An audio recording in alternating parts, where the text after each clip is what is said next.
Nesta sessão eu vou continuar com alguns dos segredos das orações atendidas. Na verdade, eu vou tratar de uma chave específica que é essencial para a oração efetiva. E embora esta chave seja claramente apresentada por toda a Bíblia, desde o Antigo Testamento até o Novo, eu penso que a maioria dos cristãos não atenta para a sua existência. E eu creio que a falha em usar esta chave sobre a qual eu vou falar é uma das causas principais da ineficácia no corpo de Cristo. Você já deve estar pensando, que chave é esta? E eu posso dizer que quando você ouvi-la, provavelmente você não dirá glória a Deus. Eu quero voltar mais uma vez ao Sermão da Montanha, onde Jesus está dando instruções sobre como orar. E eu quero pegar duas passagens paralelas. A primeira está em Mateus capítulo 6, versos 5 e 6, onde Jesus diz: "E quando orarem, não sejam como os hipócritas", e aí ele descreve como os hipócritas agem. E aí ele diz no versículo 6, "Mas quando orarem", e aí ele diz o que fazer. Então ele usa a frase "quando orarem" duas vezes. Da primeira vez, ele começa com uma negativa: "Não orem como os hipócritas". Mas ele não termina aí. Ele conclui com uma positiva: "É assim que vocês devem orar", e na verdade nós dedicamos a nossa última sessão a analisar o padrão que ele nos deu. Mas agora eu quero avançar no mesmo capítulo 6, para os versículos 16 e 17. E aqui ele apresenta uma outra dimensão da oração. E ele diz: "Quando vocês jejuarem, não sejam como os hipócritas". Mas ele não para com a negativa.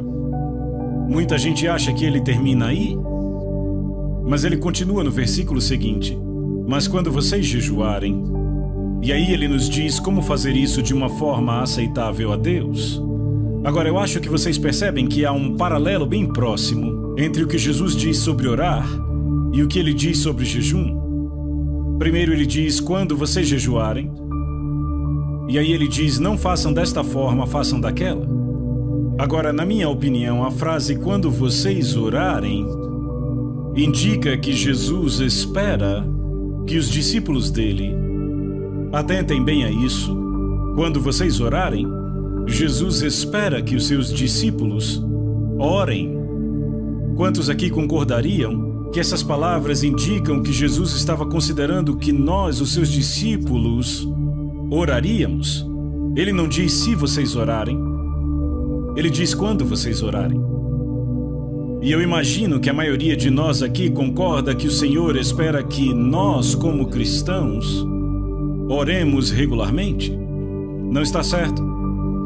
Ok, agora nós passamos para o próximo estágio e ele não diz "se vocês jejuarem", ele diz "quando vocês jejuarem". O que é que isso indica? Isto indica que ele espera que jejuemos da mesma maneira que ele espera que oremos. Não parece lógico? Você está aqui comigo, ainda que talvez relutantemente, mas ainda está comigo? Bem, não fique relutante. Eu concordo que esse assunto do jejum não é um daqueles para os quais dizemos facilmente glória a Deus, mas eu garanto a vocês que quando aprenderem sobre ele, vocês dirão glória a Deus. Vocês dirão obrigado, Deus, por nos dar esta chave. Veja, as palavras de Jesus sobre oração e jejum são absolutamente e exatamente paralelas. Quando vocês orarem, não orem desta forma, mas orem desta. Quando vocês jejuarem, não jejuem desta forma, mas jejuem desta outra.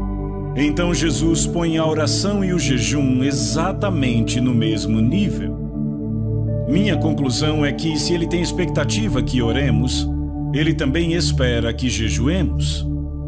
E eu me alegro muito porque eu tenho um grande predecessor no ministério que chegou à mesma conclusão. Na verdade, a muitos deles, Lutero chegou à mesma conclusão, mas aquele sobre o qual estou falando é John Wesley.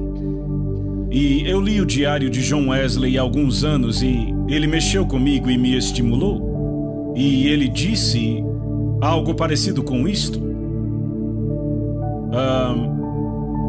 Eu estou convencido que se um cristão entendeu a necessidade de jejuar e não pratica o jejum, ele vai se desviar com a mesma probabilidade de um cristão que entendeu a necessidade de orar e não ora.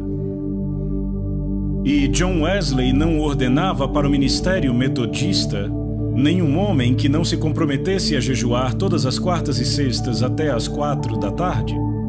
Era um requisito básico para ser ordenado no ministério metodista.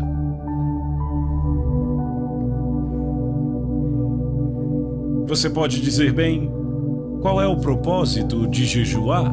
É só para tornar a vida mais difícil para mim? Para me negar o prazer?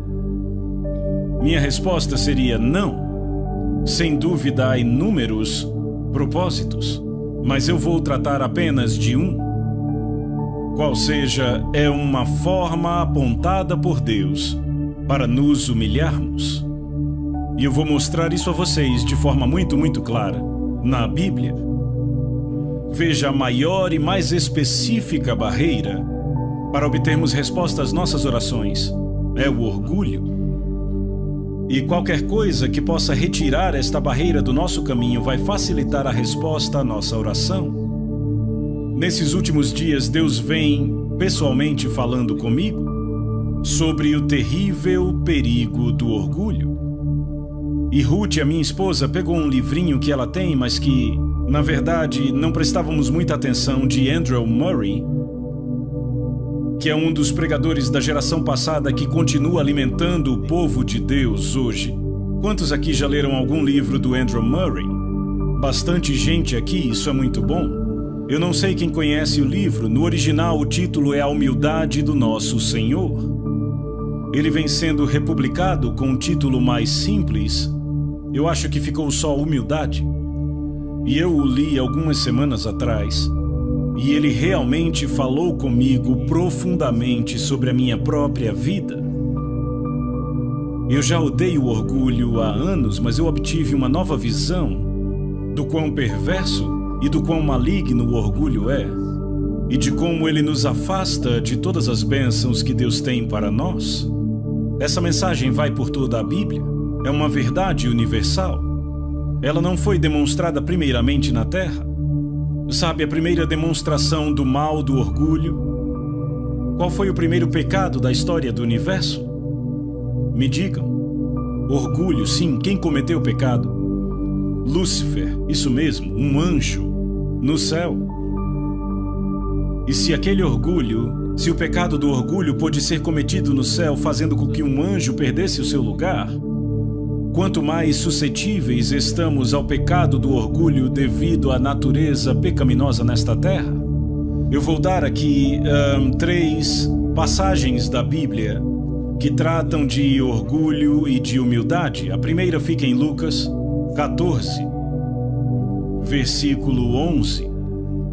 E é o final de uma parábola onde Jesus explica como agir quando se é convidado a um banquete. Em Lucas 14. E sabe, nós somos convidados para banquetes hoje em dia, às vezes. Eu fui convidado para um ontem. E Jesus disse, ele era tão prático. Ele sempre dava ilustrações muito simples. Primeiro, eu quero dizer que Deus nunca disse que ele vai nos humilhar. Ele sempre nos diz para nos humilharmos. Eu digo às pessoas, Deus podia te humilhar, mas só você pode se fazer humilde. Não ore, Deus me torne humilde. Porque essa não é uma oração bíblica e, além do mais, provavelmente você se arrependerá dos resultados desta oração. Algumas semanas ou meses depois, quando você se encontrar na situação mais humilhante e perguntar, Deus, como eu vim parar aqui? Bem, você orou.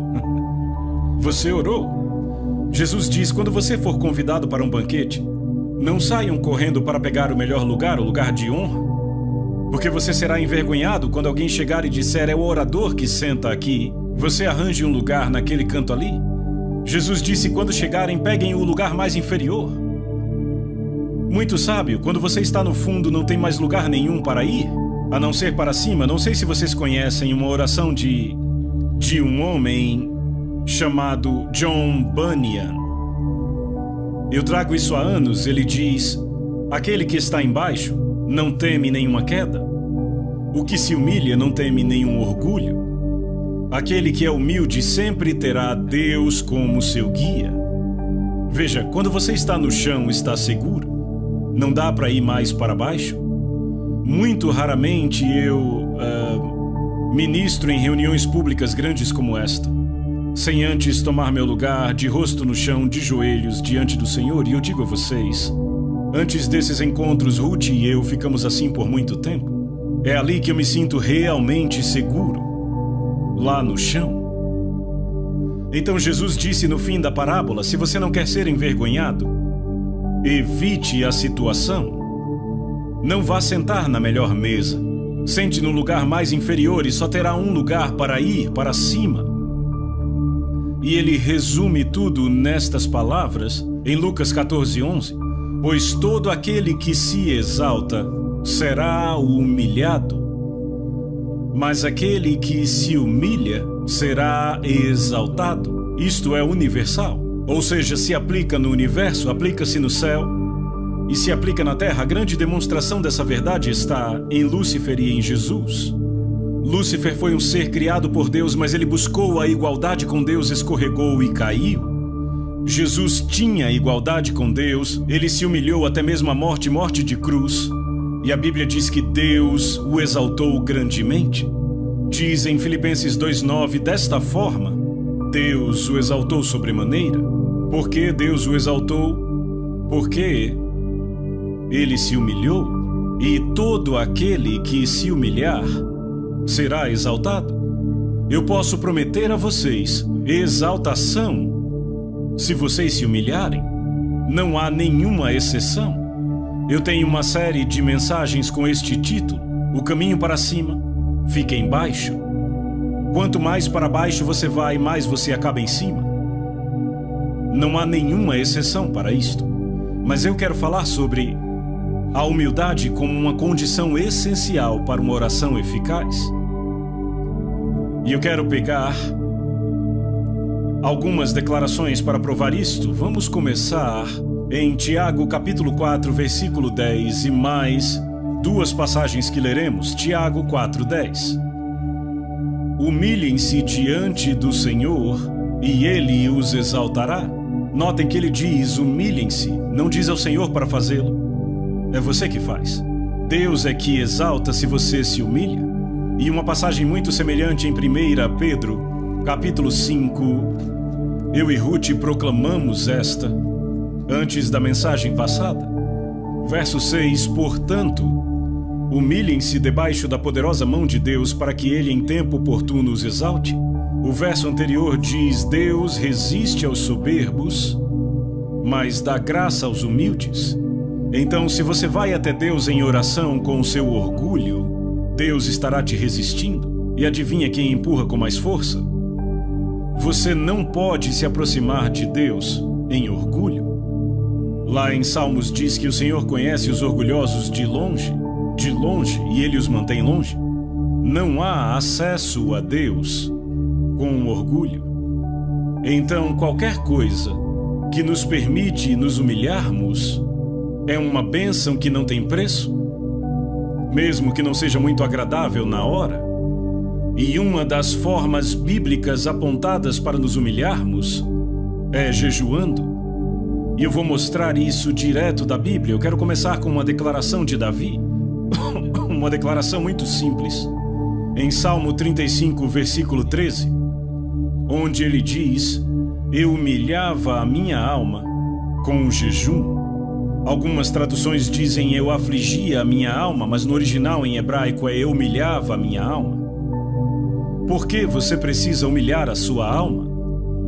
Bem, a sua alma é a parte arrogante em você, é a parte autocentrada, é a parte egoísta. Sua alma tem 3 funções principais: a vontade, o intelecto e as emoções. E ela expressa isso nas seguintes frases: eu quero, eu acho, eu sinto. E Deus diz que o que você quer não é importante, o que você pensa não é importante, o que você sente não é importante. O que é importante é a minha vontade. E se você quer se alinhar à minha vontade, você tem que tratar a sua alma. E uma forma de tratar a sua alma é humilhar a sua alma com o jejum. Eu lembro que há alguns anos eu preguei uma mensagem assim, em Washington, D.C., e lá havia um advogado cristão. Ele entendeu a mensagem e disse: amanhã eu vou fazer isto. Então amanhã vou jejuar. E ele fez, e ele teve um dia miserável. Toda vez que ele passava por um restaurante, sentia o cheiro da comida. Quando passava por uma confeitaria, ele parava, olhava para a vitrine. Foi um dia miserável.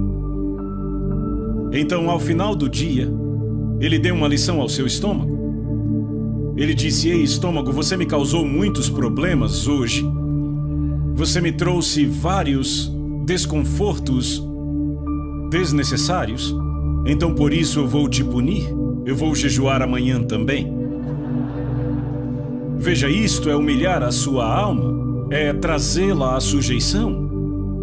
Deixa eu dizer isto. O estômago é um maravilhoso servo, mas é um mestre terrível. Quem é o mestre em sua vida? Você ou seu estômago? Boa pergunta. É uma pergunta que todos temos que fazer. Acredite, pessoas no ministério não estão isentas desta pergunta.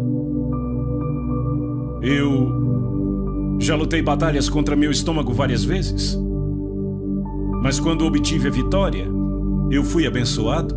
Nem sempre imediatamente, nem sempre dramaticamente, mas de um jeito ou de outro, eu recebi a bênção de Deus. E aí, se eu me torno arrogante, a bênção de Deus se afasta. E eu digo: Deus, o que acontece? E Ele gentilmente indica de uma forma ou de outra: você se tornou orgulhoso e autocentrado de novo, quis do seu jeito. Você está deixando sua vontade e sua alma falarem. Ela tem que ser trazida à sujeição à minha vontade, à minha palavra e ao meu jeito. Então vamos ver alguns exemplos, na verdade apenas 2. Vamos ver o dia da expiação. Em Levítico capítulo 16, versos de 29 a 31. Levítico capítulo 16, versículos de 29 a 31. Veja, este é um capítulo bem longo. E são as ordenanças para o dia da expiação, que o povo judeu chama de Yom Kippur. E este é o dia mais sagrado do calendário judaico até hoje. E ele descreve a maneira como Deus ordena o sacrifício pelo perdão dos pecados de Israel. E tudo dependia daquele sacrifício, todo o futuro e destino daquela nação dependia do sacrifício. Mas no meio da descrição do sacrifício, Deus também requer uma resposta do seu povo. E a resposta que ele requer é que eles afligiriam suas almas. Esta é a tradução comum. Mas a palavra traduzida como afligir é mais frequentemente encontrada como humilhar. Então Deus requer que o seu povo humilhe suas almas. E esta é uma verdade muito significante. O sacrifício era algo que eles não conseguiam organizar. Estava fora da capacidade deles de prover, vinha inteiramente da graça de Deus, mas eles não podiam se beneficiar do sacrifício, a não ser que atendessem às condições de Deus e humilhassem suas almas. E também serve para nós cristãos. O sacrifício de Jesus na cruz é completo, perfeito, não podemos adicionar nada a ele. Não podemos tirar nada dele, mas se queremos nos beneficiarmos dele, temos que atender às condições de Deus, assim como foi com Israel. E esta foi a condição que Deus determinou. Versos 29 em diante de Levítico 16. Isso vos será por estatuto perpétuo. No 7º mês, aos 10 dias do mês, afligireis a vossa alma. E nenhuma obra fareis, nem o natural, nem o estrangeiro que peregrina entre vós. Porque naquele dia o sacerdote fará expiação por vós, para purificar-vos, e sereis purificados de todos os vossos pecados perante o Senhor. É sábado de descanso solene para vós outros, e afligireis a vossa alma. É estatuto perpétuo. Agora, o povo judeu sempre entendeu muito bem, e com bastante precisão, que a frase afligireis a vossa alma significa jejuar. Ficar sem comida, de fato e de verdade. Naquele dia, normalmente ficavam sem comida, nem bebida. A propósito, deixa eu definir jejum para que possamos avançar. Minha definição de jejum é se abster de comida para propósitos espirituais. Frequentemente também de bebidas, mas, falando de forma geral, não é. E se você se abstém de líquido, cabe a você decidir. Mas o que eu quero apontar aqui é que era requerido a Israel humilhar a sua alma para receber o benefício do sacrifício feito em seu favor. E o povo judeu, por cerca de 3.400 anos, sempre soube que humilhar sua alma significava jejuar. Na verdade, esta é uma prática que não foi quebrada na história desde os tempos de Moisés até hoje. No dia da expiação, eles afligem suas almas, jejuando. E no Novo Testamento, em Atos capítulo 27, versículo 9, este dia é chamado Dia do Jejum, que é a confirmação no Novo Testamento do entendimento de que afligir nossas almas é jejuar, é trazer nossas almas à sujeição, é não permitir que nossa alma dite algo para nós ou para Deus, é nos submetermos a Deus. E eu reforço meu ponto com uma conversa que Deus teve com a terra, quando Ele nos comunica que a resposta que Ele quer de nós, da mensagem da graça, é apresentarmos nosso corpo. Não é algo lá em cima, voando no etéreo. É algo bem aqui embaixo na terra, prático. E quando Deus diz, eu quero que vocês se humilhem em uma forma, e de jeito nenhum é a única forma, uma forma, é jejuando. E então lemos a respeito do retorno dos exilados, depois do cativeiro da Babilônia, em Esdras capítulo 8. Esdras recebeu a tarefa de liderar um grupo de exilados da Babilônia até Jerusalém. Era uma jornada de 4 meses. Naqueles dias, e tinham que passar por um território onde havia bandidos, ladrões e inimigos de Israel. E Esdras tinha consigo não apenas mulheres e crianças, como também os mais preciosos vasos do templo para levar de volta. A questão era como ele conseguiria uma passagem segura.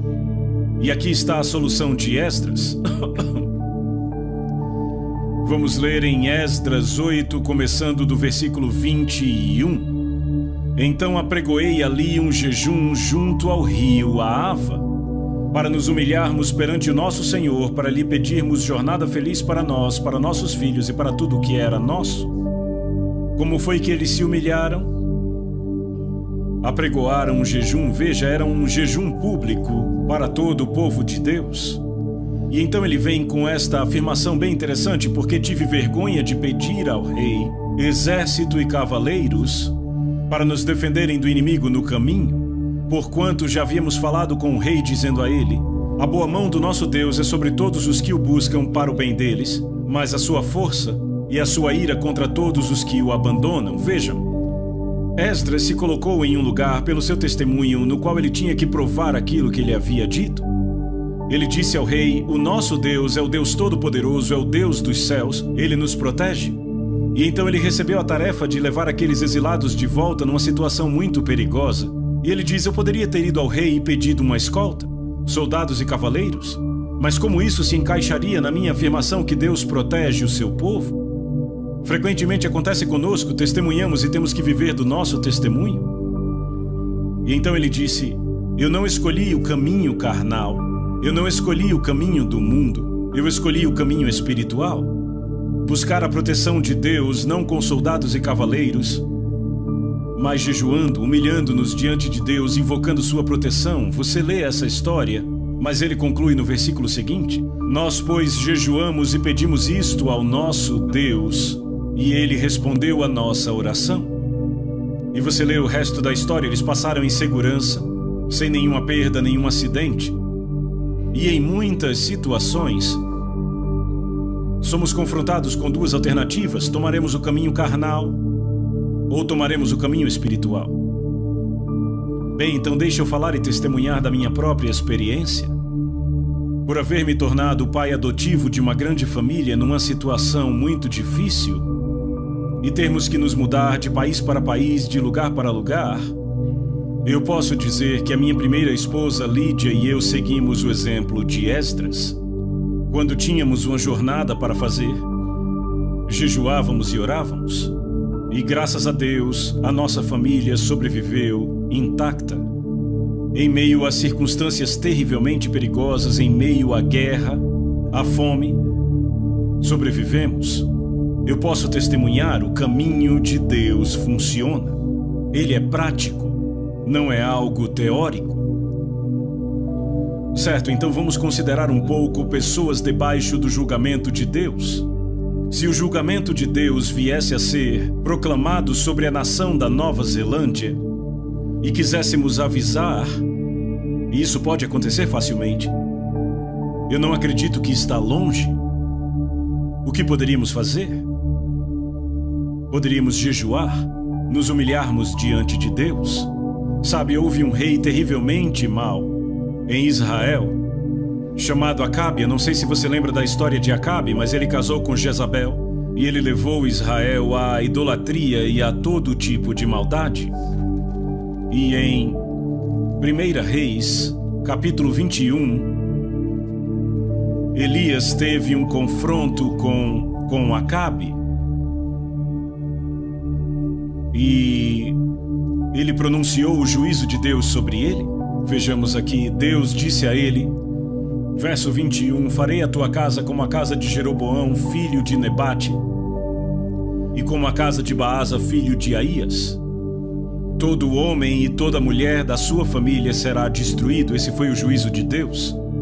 E então ele continua dizendo, no verso 25, ninguém houve, pois, como Acabe, que se vendeu para fazer o que era mal perante o Senhor, porque Jezabel, a sua esposa, o instigava. Então ele foi o rei mais perverso, e Deus anunciou o juízo sobre ele através do profeta Elias. Mas Acabe temeu ao Senhor. Verso 27, tendo Acabe ouvido estas palavras, rasgou as suas vestes, cobriu de pano de saco o seu corpo e jejuou, dormia em panos de saco e andava cabisbaixo. E veio a palavra do Senhor a Elias, dizendo, não viste que Acabe se humilha perante mim? Portanto, visto que se humilha perante mim, não trarei este mal nos seus dias, mas nos dias do seu filho trarei. Então temos aqui este homem apontado como o rei mais perverso em Israel até aquela época. O juízo de Deus foi pronunciado contra ele e sua família. Mas quando ele se humilhou com o jejum, Deus disse, não trarei o juízo nos seus dias. Ora, se o jejum pôde fazer isto com Acabe, o que poderá fazer a mim e a você como filhos de Deus? Você vê o potencial. E então, na história de Jonas, na sua mensagem para Nínive, vemos como ele entrou na cidade, uma cidade muito perversa, violenta e má, e ele proclamou que em 40 dias a cidade seria destruída. Aquela era uma mensagem de Deus. Como foi que os habitantes de Nínive responderam? Jonatas 3:6. Chegou esta notícia ao rei de Nínive. Ele levantou-se do seu trono, tirou de si as vestes reais, cobriu-se de pano de saco e assentou-se sobre a cinza. E ele fez toda a cidade jejuar. Até mesmo os animais jejuaram. E ele diz no verso 10, viu Deus o que fizeram, como se converteram do seu mau caminho. E Deus mudou de ideia quanto ao mal que tinha dito que lhes faria, e não o fez. Uma cidade gentia, conhecida por sua maldade, ouviu a mensagem de um profeta uma vez, arrependeu-se e jejuou e lamentou, e Deus poupou a cidade inteira. E Nínive foi poupada do juízo por 100 anos desde aquele tempo. Então, se o jejum trouxe isto a Nínive, o que poderia fazer por nossa nação? O que poderia fazer quando o povo de Deus se humilha? clamando por ele. E então, para evitar o desastre, se lermos o livro de Esther, veremos como um homem chamado Amã conseguiu elaborar o seu plano. Era um complô na qual toda a nação dos judeus no território do reino da Pérsia seria destruída. E eu presumo que cada judeu na terra naquela época estava naquele reino porque era constituído de 127 províncias e se estendia da Índia até a Etiópia. E o decreto saiu, mas havia no Palácio Real uma judia cuja nacionalidade não era conhecida, Esther. E o seu primo Mordecai mandou uma mensagem para ela e disse: não pense que você escapará diferentemente de cada judeu neste palácio, porque quem sabe você não está aí para um tempo como este. E Esther lançou um desafio.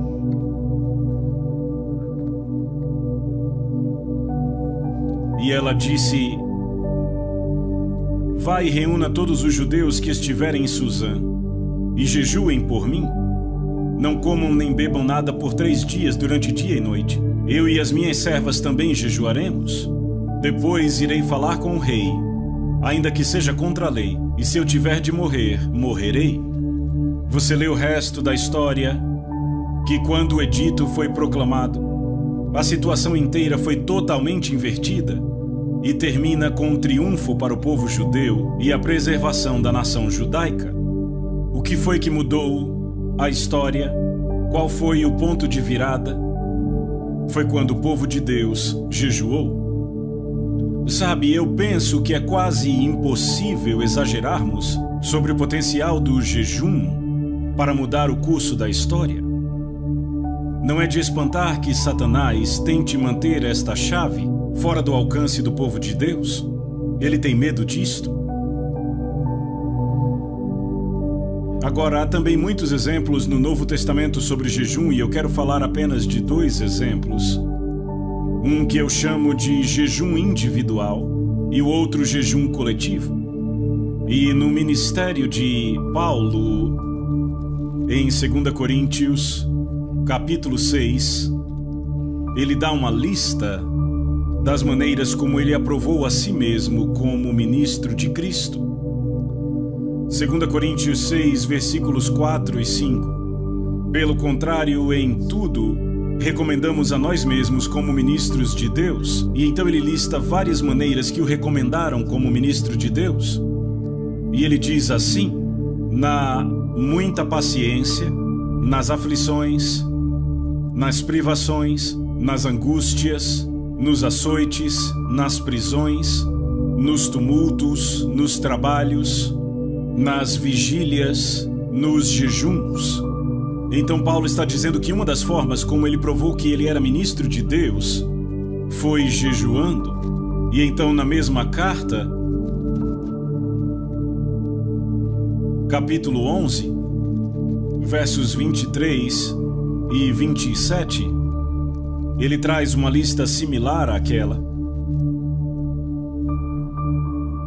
Ele diz: são ministros de Cristo, falo como fora de mim eu ainda mais. E então ele dá uma lista completa de maneiras de como ele foi um ministro de Cristo.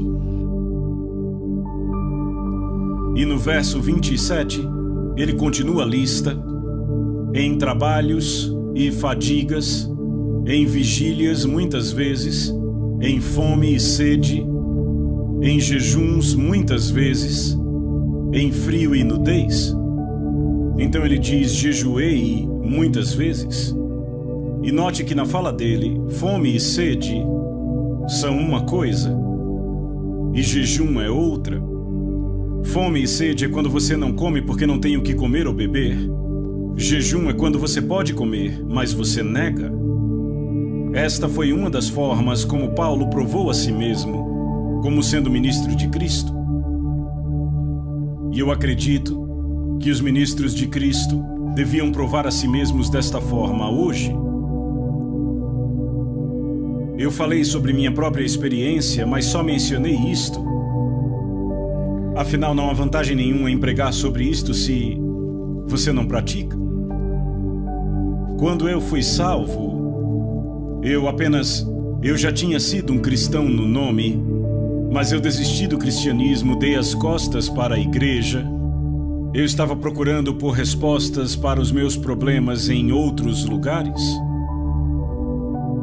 Mas quando eu fui salvo e batizado no Espírito Santo, eu nem sequer entendi o que me aconteceu. Eu tive que ler o Novo Testamento para entender o que tinha acontecido comigo. Mas uma coisa, eu acho que no intervalo de um mês, que ficou muito clara para mim, foi que Deus me disse que eu deveria jejuar toda quarta. Eu não havia lido o Diário de Wesley naquela época. Ninguém pregou um sermão para mim, eu não sabia nem onde encontrar sobre jejum na Bíblia. Mas eu simplesmente tinha essa convicção por dentro de que eu deveria jejuar toda quarta.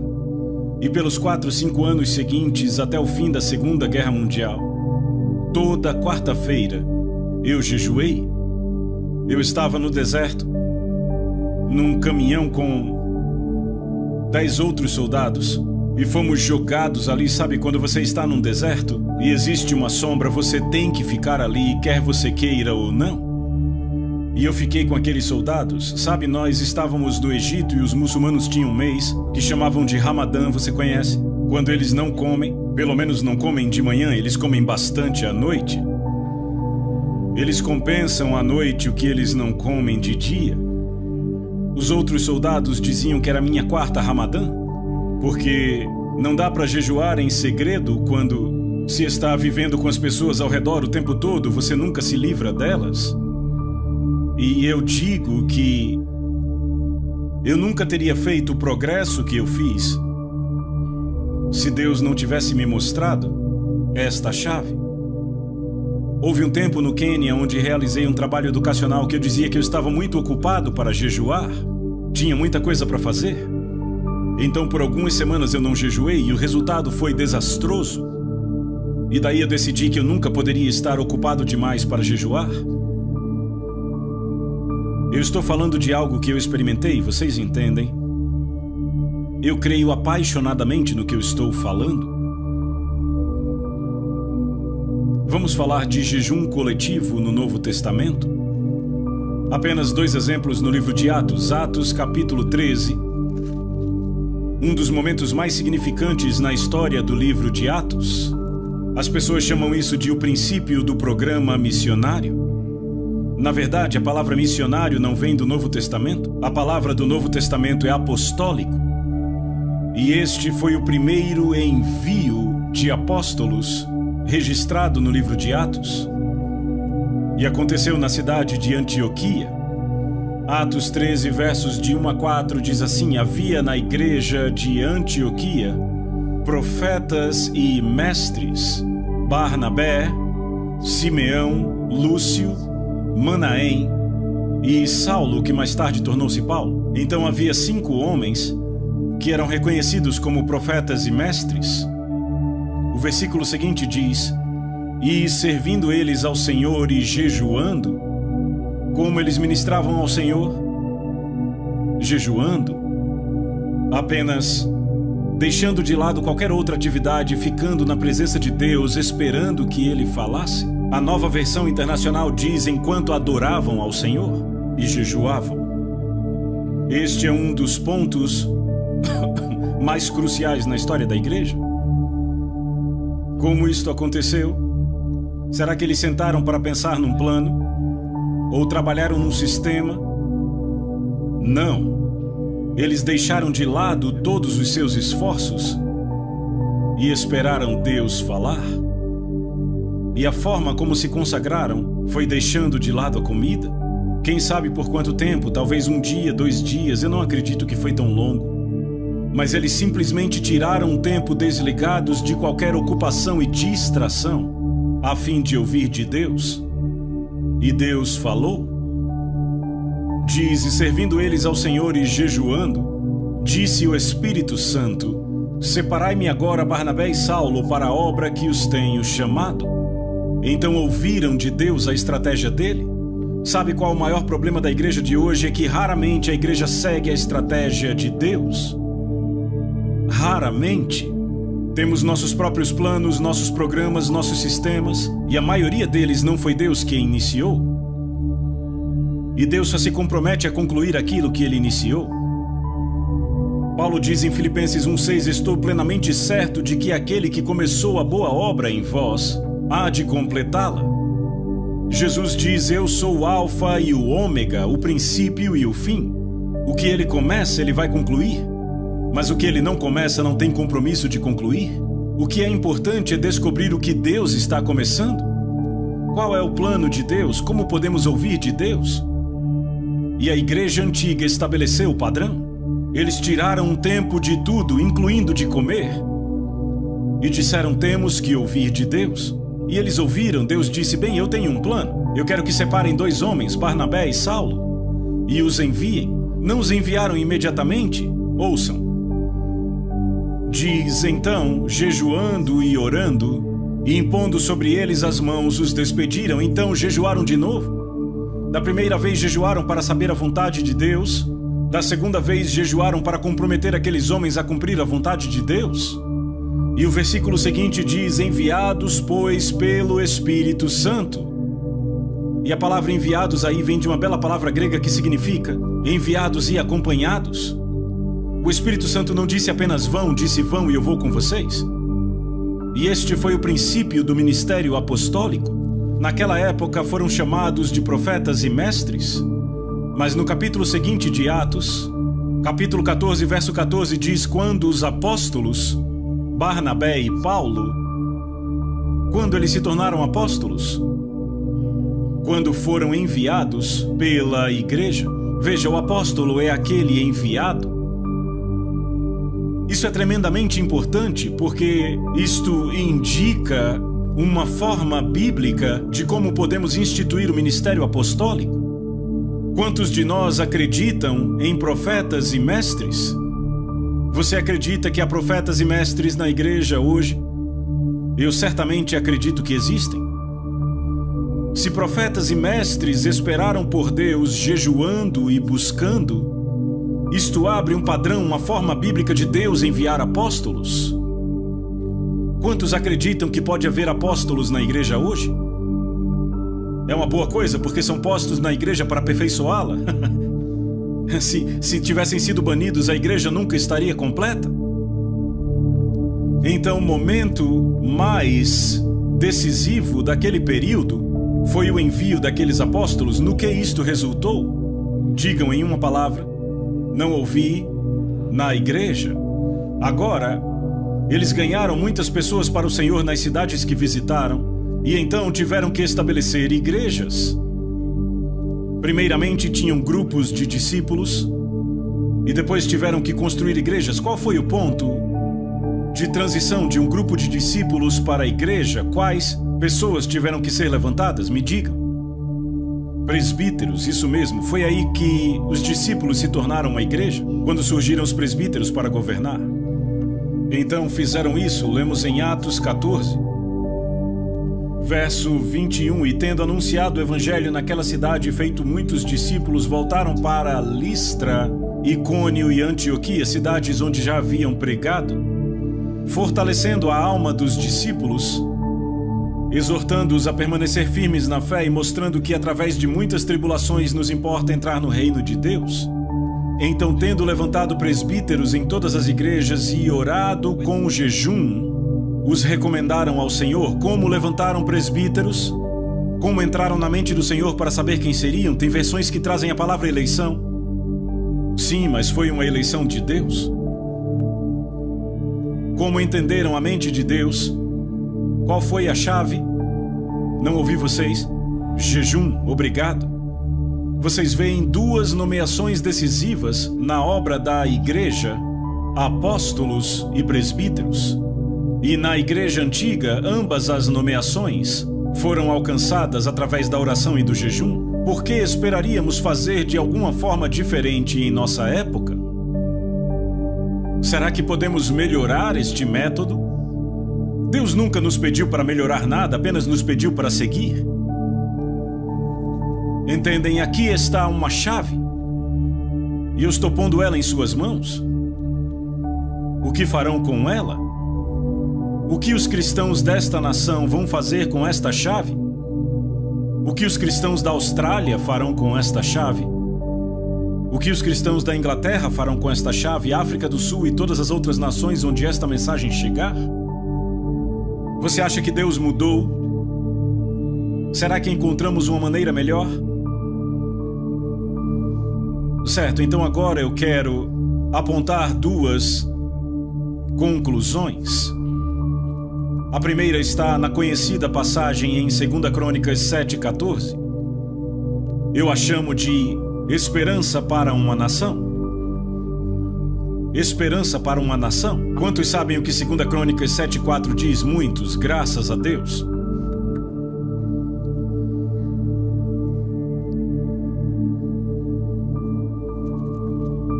Eu poderia citar de cor, mas não irei. Deus fala, e ele diz: se o meu povo, que se chama pelo meu nome, se humilhar e orar e buscar a minha face e se converter dos seus maus caminhos, então eu ouvirei dos céus, perdoarei seus pecados e sararei a sua terra. Então são 7 passos. 4 passos que o povo de Deus tem que dar, 3 passos que Deus dará quando nós dermos os nossos 4. Quais são os 4 passos que temos que dar? Qual é o primeiro? Eu não ouvi vocês? Nos humilharmos. Por quê? Porque o orgulho é uma barreira para a resposta às nossas orações. O próximo é orar. Deus diz: não comece a orar até tratar do seu orgulho. E então ele diz: buscar a minha face. Não significa uma reunião de oração de 8 às 9:30. Isso é orar até experimentar a presença de Deus. E então ele diz: se converter dos seus maus caminhos. E você diz: Deus, mas eu não tenho maus caminhos. E Deus diz: espere até estar em minha presença e você descobrirá. Experimentamos isso em nossa igreja em Fort Lauderdale cerca de 5 anos atrás.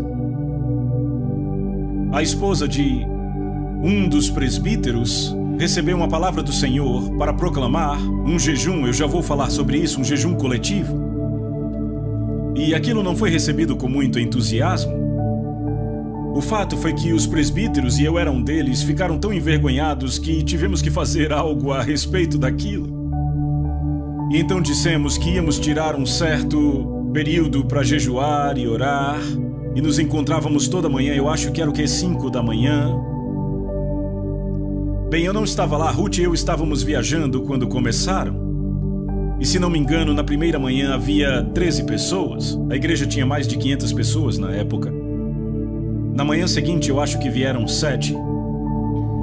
E aí começou a ficar, como é típico nas reuniões de oração, na manhã seguinte havia 4. Mas então, um irmão que não era um presbítero recebeu um fardo do Senhor. E ele passou 24 horas chorando. E as coisas mudaram. E quando Ruth e eu voltamos, eu disse: gostemos ou não, isso vem de Deus, é melhor a gente se envolver se não quisermos nos perder dele. E eu não posso entrar nos detalhes, mas pelas próximas, eu acho que 6 semanas, nos encontrávamos toda manhã às 5 da manhã e passávamos a maior parte do tempo com o rosto ao chão. E os pecados que foram confessados foram espantosos. Era uma igreja ótima e respeitável, mas havia adultério, fornicação, havia alcoolismo, e não veio à tona até estarmos na presença de Deus. Não diga a Deus: eu não tenho maus caminhos para me arrepender. Provavelmente isso só vai dizer o quão distante você está da face dele. À luz do semblante dele, as coisas ficam diferentes. O que Deus pede de nós? 4 coisas: nos humilharmos, orar, buscar sua face, se converter dos maus caminhos. Como é que nos humilhamos? Fazendo o quê? Você entendeu a mensagem? Certo, veja, você pode jejuar e ser muito orgulhoso. Jesus disse: não jejue assim. Não é assim que se jejua, é assim que os hipócritas jejuam. Mas ele não disse, é por isso que vocês não jejuarão. Não, ele disse, jejue da maneira certa, não da errada. Então Deus diz, eu faço 3 coisas. Se você faz as 4, eu faço as 3. Eu ouvirei, eu perdoarei os pecados e eu sararei a sua terra. Quantos aqui gostariam de ver a sua terra sarada? Será que Deus já te mostrou um caminho? Será que há um remédio bíblico? Eu creio que há. Vamos para uma última passagem na Bíblia. Joel capítulo 2.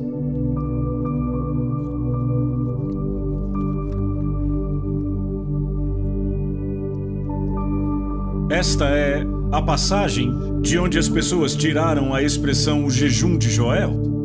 Joel 2,15. Tocai a trombeta em Sião, promulgai um santo jejum, proclamai a assembleia solene, congregai o povo, santificai a congregação, ajuntai os anciãos, os filhinhos e os que mamam. É interessante, naquela época tínhamos crianças de colo e crianças maiores nos encontros. Quase toda manhã lá estavam elas e elas pareciam incomodadas e desapontadas quando seus pais não as acordavam para a oração. Sabe, era um exemplo vivo disso. Vamos continuar. Saia o noivo da sua recâmara e a noiva do seu aposento. Chorem os sacerdotes, ministros do Senhor, entre o pórtico e o altar, e orem. Que digam, poupa o teu povo, ó Senhor, e não entregues a tua herança ao opróbrio, para que as nações façam escárnio dele, porque hão de dizer entre os povos onde está o seu Deus. Note que, acompanhando, percebemos que ele menciona 3 categorias: os sacerdotes, os ministros e os anciãos. E aqui está a responsabilidade da liderança na igreja de dar o exemplo, de tomar a dianteira. Sabe quem são os líderes? As pessoas que vão na frente. Às vezes os ministros estão liderando de trás. Isto não é liderança.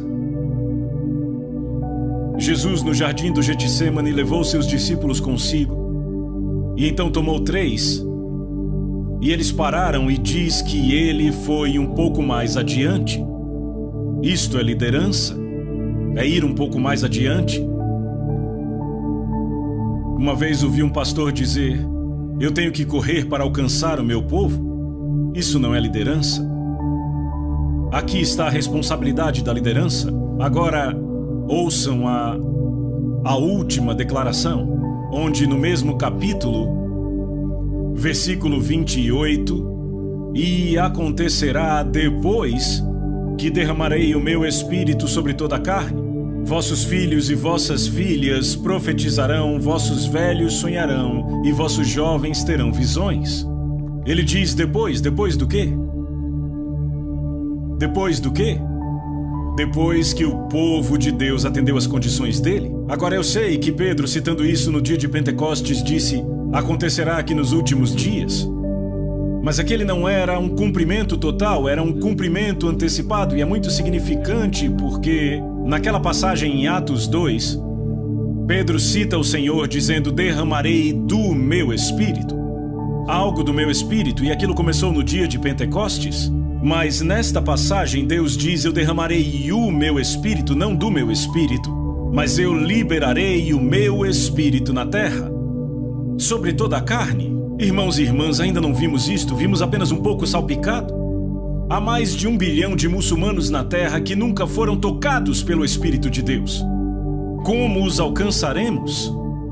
O que libertará o Espírito de Deus? Eu digo a vocês, se vocês já lidaram com o Islã, é uma fortaleza impenetrável para uma aproximação natural. Você tem que ir pelos meios espirituais. Qual é o programa de Deus? Convoquem um jejum, santifiquem a assembleia. Que os anciãos, os sacerdotes e os ministros mostrem o exemplo. E Deus diz, no meu tempo, quando atenderem minhas condições, eu vou derramar o meu espírito sobre toda a carne. Eu creio que esta é a solução, e eu não acredito que haja outra. E eu creio que Deus nos mostrou na Bíblia o caminho. Vamos curvar as nossas cabeças diante do Senhor. Peça a Deus. Eu quero que você pergunte a Deus. Eu quero que você pergunte a Deus se tudo isso que foi dito vem da parte dele. Ruth e eu estivemos recentemente com Dave e Del Garrett no Havaí, são amigos próximos nossos. E Dave graciosamente orou por estes encontros que estamos tendo aqui. E eles disseram que perceberam que Deus estava para falar alto na Nova Zelândia. Eu creio que esta é a mensagem de Deus para a Nova Zelândia e para o mundo. Vamos derramar os nossos corações por um momento diante do Senhor.